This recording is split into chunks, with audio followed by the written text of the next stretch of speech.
Social మీడియాలో నీవు రేవంత్ రెడ్డి గురించి మాట్లాడితే పొద్దున 4 గంటలకే పోలీసులు జిల్లాడు ఇంటి ముందర కరెక్టే కదా? ఆ పోలీసులకు కనీసం రేవంత్ రెడ్డికి బానిసలు అయిపోయారు, తొత్తులు అయిపోయారు.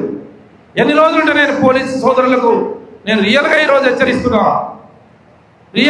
హెచ్చరిస్తున్నా, తప్పకుండా ఈ పనిచేసినటువంటి ఈ కందనూరు జిల్లాలో పనిచేసినటువంటి ప్రతి ఎస్ఐ, ప్రతి సిఐ, ప్రతి డిఎస్పీ పేరు రాసి పెడతాం.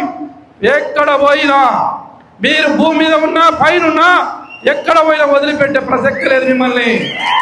నేను ఇలా పోలీసు సోదరులు చెప్తున్నా, మీకు ఈ ప్రభుత్వం మళ్ళీ రాదు. ఈ రేవంత్ రెడ్డి ముఖ్యమంత్రి కాడు, కాంగ్రెస్ పార్టీ 20 ఏళ్ల వరకు ఇక్కడ కనపడే ప్రసక్తి లేదు.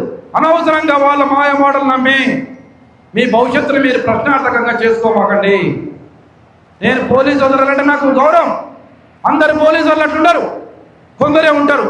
ఆ కొందరికి నేను చెప్తున్నా, మీరు డాక్టర్ బిఆర్ అంబేద్కర్ రాజ్యాంగాన్ని రాసిన మహానుభావుడు. ఆ రాజ్యాంగానికి విరుద్ధంగా కాంగ్రెస్ పార్టీ కార్యకర్తగా మీరు పని చేయొద్దు. తస్మాత్ జాగ్రత్త అని నేను పోలీసు సోదరులను నేను హెచ్చరిస్తున్నా. ఇప్పటికైనా మీరు మార్పు తీసుకోండి, న్యాయం చూడండి. ఎవరి న్యాయం ఉందో వాళ్ళకు మీరు సపోర్ట్ చేయండి. మాకు స్వేచ్ఛ లేదా? మాకు ప్రజాస్వామ్యంలో అంబేద్కర్ గారు రాసిన రాజ్యాంగంలో మాకు స్వేచ్ఛ లేదా? ఇది ప్రజాస్వామ్యం. ఎవరినైనా మాట్లాడవచ్చు, కానీ అసభ్యంగా మాట్లాడవచ్చు.